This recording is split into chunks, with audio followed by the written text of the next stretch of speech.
Hello students. पिछले video में हम लोगों ने जो है बूडे प्लॉट्स के कुछ क्वेश्चंस देखे थे। अब कुछ और क्वेश्चंस और इसके साथ ही आज आपका बूडे प्लॉट वाला टॉपिक कंप्लीट हो जाएगा। मीन्स यूनिट 5 आपकी आज कंप्लीट हो जाएगी। ओके, सो एक एग्जांपल आपके सामने है, लिखा है draw the Bode plot of the unity feedback system with forward gain as gs is equal to 200 divided by s into s plus 2 into s plus 20. Also determine the gain margin, phase margin and comment on the stability of the system. Right? तो हमें सबसे पहले क्या करना है, बूडे plot draw करना है। तो बूडे प्लॉट के स्टेप्स मैंने आपको बताए थे। ठीक है, तो स्टेप्स जैसे थे हम वैसे ही सॉल्व करेंगे। सबसे पहले क्या किया है, एस को जे ओमेगा से कन्वर्ट किया है, फिर उसका हमने मैग्नीट्यूड और एंगल फाइंड आउट किया है। ठीक है, और कॉर्नर फ्रीक्वेंसीज फाइंड आउट की है। कहाँ कहाँ कॉर्नर फ्रीक्वेंसी है वो पता किया है, किस टाइप का सिस्टम है ये पता किया है। तो ये जो सिस्टम है वो दिख रहा है टाइप 1 का सिस्टम है। कॉर्नर फ्रीक्वेंसी कहाँ कहाँ है, एक है ओमेगा इज इक्वल टू 2 पर और एक है ओमेगा इज इक्वल टू 20 पे। ओके, तो दो कॉर्नर फ्रीक्वेंसीज आ गई। चूँकि टाइप 1 सिस्टम है तो इनिशियल स्लोप कितना होगा, -20 dB पर डिकेड। मैग्नीट्यूड प्लॉट के लिए बता रहा हूँ, इनिशियल स्लोप क्या होगा, -20 dB पर डिकेड। ओके, तो -20 dB पर डिकेड आपका इनिशियल स्लोप होगा। उसके बाद स्लोप में चेंज कहाँ आएगा, स्लोप में चेंज आएगा आपका omega is equal to 2 radians per second पर। कितने का, चूँकि ये पोल ही है इस पर, तो फिर से -20 dB पर डिकेड का आएगा, तो -40 dB पर डिकेड हो जाएगा स्लोप।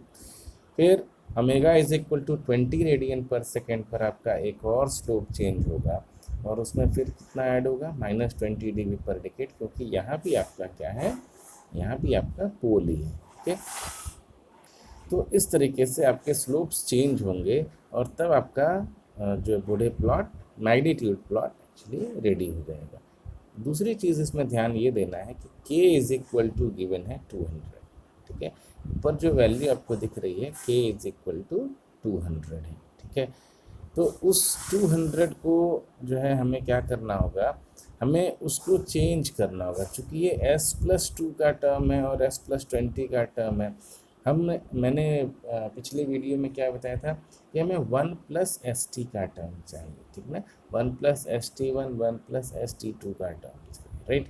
तो उसके लिए हम क्या करते हैं, इसमें से ये 2 और 20 को यहाँ से कॉमन कर लेंगे और उसके बाद जब ऊपर डिवाइड करेंगे तो ऊपर वैल्यू क्या आ जाती है आपकी 5। जैसे यहाँ पर देखो GSHS चेंज करके सॉल्व किया है, कितना आ गया, 5 divided by s into 1 plus 0.5s multiplied by 1 plus 0.05s। ठीक ना, तो ये जो आपका बना, अब इसमें k की वैल्यू क्या है, 5। ओके ना, k की वैल्यू क्या बता रही है कि जो आपका इनिशियल स्लोप है वो रियल लाइन को कहाँ कट करेगी, वो रियल लाइन को कट करेगा omega is equal to K पर। Means omega is equal to 5 radians per second पर आपका जो इनिशियल स्लोप है वो रियल लाइन को, मीन्स 0 dB वाले लाइन को कट करेगा। रियल लाइन नहीं कहना चाहिए मुझे, that is 0 dB line. Okay, तो 0 dB वाली लाइन को omega is equal to 5 radians per second पर इंटरसेक्ट करेगा। ठीक है, तो वो जो असिम्प्टोटिक प्लॉट आप खींचेंगे सबसे पहला वो होगा -20 dB पर डिकेड का, और वो कहाँ से जाएगा, omega is equal to 5 radians per second से। ठीक ना, और उस असिम्प्टोटिक प्लॉट के बीच में ही omega is equal to 2 radian पर आपका क्या आ जाएगा, एक और स्लोप ऐड हो जाएगा -20 dB पर डिकेड का। ठीक, तो वहाँ से -40 dB पर डिकेड की लाइन आएगी असिम्प्टोटिक लाइन, और वो असिम्प्टोटिक लाइन कहाँ पर चेंज होगी, ओमेगा इज इक्वल टू 20 पर चेंज होगी।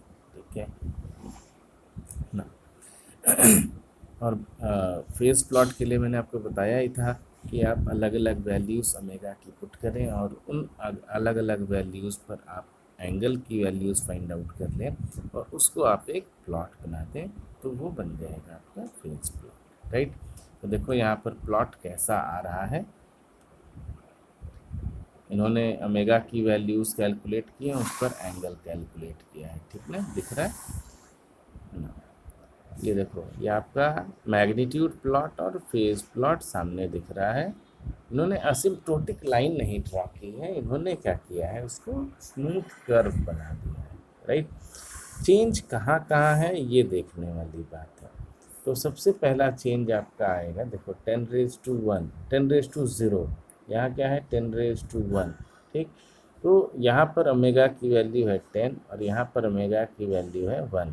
ठीक, जहाँ 10⁻0 लिखा है वहाँ ओमेगा कितना है 1। और जहाँ पर आपका ये कट कर रहा है, जो लाइन यहाँ पे कट कर रही है, आप देखेंगे ये है आपका ओमेगा इज इक्वल टू 5 होना चाहिए यहाँ पर आपका, जो कि आपका स्लोप इंटरसेक्ट कर रहा है। लेकिन चूंकि वो ओमेगा इज इक्वल टू 5 नहीं होगा, क्योंकि ओमेगा इज इक्वल टू 2 से ही आपका स्लोप -40 dB पर डिकेड हो जाएगा। तो आपको यहाँ एग्जैक्टली शो नहीं हो पा रहा है। ये जो 10⁻0 है, इसके थोड़े ही आगे ये जो एक स्ट्रेट लाइन वर्टिकल लाइन खींची, इसके पहले से ही आपका जो स्लोप है वो -20 dB पर डिकेड का स्लोप ले चुका है, ऐड कर चुका है। तो -40 dB पर डिकेड आया, और इस 10⁻1 के थोड़ा सा आगे आपका आएगा 20। तो उस 20 से देखो, एक ये हल्की सी वर्टिकल लाइन आ रही है ना, यही इसके जस्ट थोड़ा सा आगे से आपका क्या आ जाएगा, एक और -20 dB पर डिकेड की लाइन यहाँ पर ऐड हो जाएगी। ठीक, और वो लाइन कितना हो जाएगा, -60 dB पर डिकेड की लाइन आगे चली जाएगी। तो इन दो जो आपके कट्स हैं, उनको इन्होंने मिलाकर एक स्मूथ कर्व दे दिया है। ठीक है ना। आपका जो फेज प्लॉट है, फेज प्लॉट जैसे जैसे वैल्यूज़ आई वैसे वैसे आपने प्लॉट किया, और अब आपको क्या कैलकुलेट करना है, गेन मार्जिन, फेज मार्जिन। तो जहाँ पर आपका मैग्नीट्यूड प्लॉट आपके 0 dB वाली लाइन को कट करता है, वो पॉइंट क्या कहलाता है, वो पॉइंट कहलाता है गेन क्रॉसओवर पॉइंट। ठीक ना, गेन क्रॉसओवर पॉइंट। और इस गेन क्रॉसओवर पॉइंट पर ये आप एक वर्टिकल लाइन ड्रॉ करते हो, और ये वर्टिकल लाइन फेज एंगल को जहाँ कट करती है, वहाँ से आप देखेंगे कि डार्कन लाइन दिख रही है, वर्टिकल डार्कन लाइन। यही इसकी जो वैल्यू होगी एंगल में, वो क्या कहलाएगा, फेज मार्जिन। अगर आप ग्राफ से कैलकुलेट करना चाहें तो आप बस इस डार्कन लाइन की वैल्यू कैलकुलेट कर ले, ये क्या आ जाएगा आपका फेज मार्जिन। और गेन मार्जिन के लिए क्या करेंगे, ये जो आपका फेज प्लॉट है, ये जहाँ आपकी -180 डिग्री वाली लाइन को इंटरसेक्ट करता है, वहाँ से देखो इन्होंने एक वर्टिकल लाइन ड्रॉ की हुई है, और ये आपके मैग्नीट्यूड प्लॉट को जो कट कर रहा है। ठीक ना, तो वहाँ पर एक डार्कन लाइन छोटी सी है ऊपर, आप ध्यान देंगे। उस डार्कन लाइन की वैल्यू जो होगी, उसका रेसिप्रोकल कर दीजिए, तो वो क्या आ जाएगा, वो आ जाएगा आपका गेन मार्जिन। राइट, अगला क्वेश्चन आपके सामने है, draw the body plot of the unity feedback system with forward gain as gs is equal to 40 divided by s plus 2 into s plus 5. Also determine gain margin, phase margin and comment on the stability of the system. अच्छा हाँ, इस question में comment on the stability करना था। तो अगर दोनों ही gain margin और फेज मार्जिन दोनों पॉजिटिव आते हैं, इट मीन्स आपका सिस्टम स्टेबल है। Otherwise whether it is unstable और मार्जिनली स्टेबल। ओके, इस क्वेश्चन में देखो, ये टाइप 0 सिस्टम है। ठीक ना, यहाँ भी आपको जो है 1+st का टर्म ले आना होगा। तो 1+st का टर्म लाने के लिए डिनोमिनेटर से एक बार 2 और एक बार 5 आप कॉमन करेंगे, तो 5 2 जा 10, और 10 से ऊपर डिवाइड करोगे तो k की वैल्यू क्या बनती है, 4। और दो क्रॉसओवर फ्रिक्वेंसीज आ रही हैं, एक है 2 रेडियन पर सेकेंड और एक है 5 रेडियंस पर सेकेंड। ठीक ना, तो दो क्रॉसओवर फ्रिक्वेंसीज आ रही हैं, और आपका जो है कॉर्नर फ्रिक्वेंसीज, और k की वैल्यू कितनी आ रही है, 4। ठीक, टाइप 0 सिस्टम है। टाइप 0 सिस्टम है मीन्स इनिशियल स्लोप कितना होगा, 0 dB पर डिकेड। और कहाँ से होगा, वो होगा 20 log base 10 k से। ठीक ना, 20 log base 10 k means 20 log base 10 4 से आपका जो है प्लॉट स्टार्ट होगा और 0 dB की लाइन जाएगी कहाँ तक, फर्स्ट कॉर्नर फ्रिक्वेंसी। उसके बाद फर्स्ट कॉर्नर फ्रिक्वेंसी से आपका स्लोप कितना ऐड होगा, 2 रेडियन पर सेकेंड से स्लोप आपका ऐड होगा -20 dB पर डिकेड और 5 रेडियन पर सेकेंड पर आके वो -40 dB पर डिकेड हो जाएगा। ठीक है, तो ये है आपका मैग्नीट्यूड प्लॉट। फेज प्लॉट के लिए ओमेगा की वैल्यू दो अलग अलग, उस पर एंगल की वैल्यू निकाल लो। ठीक, और इससे आपका जो प्लॉट आएगा वो क्या कहलाएगा, वो कहलाएगा फेज प्लॉट। ठीक है जी, तो देखो इन्होंने कैसे प्लॉट किया है, यहाँ भी इन्होंने बिल्कुल स्मूथ कर्व बना दिया है। मैं आपको दिखाता हूँ, समझाता हूँ कैसे है। यहाँ देखो 10⁻0 मीन्स 1, इसके थोड़ा सा आगे आपका क्या आएगा 2 रेडियन पर सेकेंड। तो ये जो आपका वैल्यू है, ये value 20 log base 10 4 20 log base 10 k से ये शुरू होगा। ठीक ना, तो 20 log base 10 4 आप कैलकुलेट करेंगे तो यहीं 20 dB के नीचे ही आपका आएगा। यहाँ से 0 dB की लाइन आपकी चली है, तो जो 0 dB वाली लाइन है इसके पैरेलल बिल्कुल लाइन चलेगी, असिम्प्टोटिक लाइन। कहाँ तक वो आएगी, omega is equal to 2 radians per second, 10⁻1 से थोड़ा सा आगे 2 रेडियंस पर सेकेंड मिलेगा। ठीक ना, वहाँ से -20 dB पर डिकेड की लाइन आएगी और उसके थोड़ी दूर आगे आप आएंगे, मीन्स हाफ से थोड़ा सा आगे आएंगे तो वो आपको आएगा 5। ठीक ना, और 5 पर आपका जो स्लोप है वो -40 dB पर डिकेड का हो जाएगा। ठीक, -20 dB और ऐड हो जाएगा और उसको जब आप स्मूथ कर्व बनाएंगे तो ऐसा कर्व बनेगा। ठीक ना, अच्छा यहाँ भी गेन मार्जिन और फेज मार्जिन की बात है, तो आप देखिए ये जो आपका कर्व है, मैग्नेट फेज कर्व है, वो कहीं भी -180 डिग्री वाली लाइन को इंटरसेक्ट नहीं कर रहा है, इनफाइनाइट पर जा रहा है, इंटरसेक्ट कर रहा है।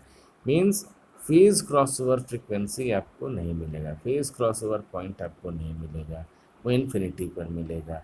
ठीक ना, तो इस वजह से आपका जो आपका जो गेन मार्जिन आएगा, गेन मार्जिन क्या आ जाएगा, इनफाइनाइट। गेन मार्जिन कितना आ जाएगा, इनफाइनाइट।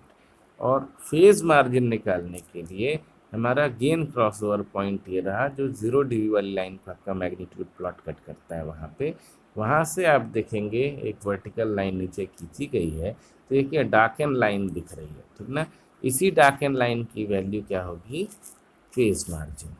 ठीक है ना, तीसरा एग्जाम्पल आपके सामने है। तीसरा एग्जाम्पल थोड़ा सा उल्टा कह रहा है, आपको एक मैग्नीट्यूड प्लॉट दिया हुआ है और कह रहा है कि आप इसका जो है वो बताएं, ओपन लूप ट्रांसफर फंक्शन बताएं। ठीक ना, मैग्नीट्यूड प्लॉट दिया हुआ है, आपको इसका ओपन लूप ट्रांसफर फंक्शन बताना है। ठीक, तो जरा इसको ठीक से देखो क्या कह रहा है। ये 20 dB से स्टार्ट है, ठीक ना, और 0 dB की लाइन जा रही है। तो इनिशियल स्लोप अगर 0 dB का है तो कौन सा टाइप हुआ सिस्टम का, टाइप 0 सिस्टम। ठीक ना, और k की वैल्यू कितनी होगी, वो आएगी यहाँ से 20 log base 10 k से। ठीक, तो 20 log base 10 k की वैल्यू 20 कब होगी, जब log base 10 k 1 होगा। log base 10 k 1 कब होगा, जब k की वैल्यू 10 होगी, मीन्स k की वैल्यू आ गई 10। ठीक है जी, यहाँ से omega is equal to 10 radian per second से आपका एक -20 dB पर डिकेड का स्लोप है, मीन्स इस पर एक पोल है। ठीक ना, तो उसको आप S+10 कह सकते हो। ठीक है, तो S+10 ना कह के उसको कहो आप 1 + 0.1 S। ठीक है, 1 + 0.1 S, तो एक बन गया 4 डिवाइडेड बाई 1 + 0.1 S। अच्छा, ये -20 dB आगे जाना था, लेकिन ये हो गया 0, मीन्स इसमें +20 dB ऐड हुआ है। ठीक, कहाँ पर, 1000 रेडियंस पर सेकेंड पर। ठीक ना, +20 dB पर डिकेड ऐड हुआ है, मीन्स यहाँ पर एक 0 है। तो 0 कहाँ आ जाएगा, एक 1000 रेडियंस पर सेकेंड, मीन्स ये होगा s प्लस 1000। उसको s प्लस 1000 कहने की बजाय 1 प्लस 0.001 s।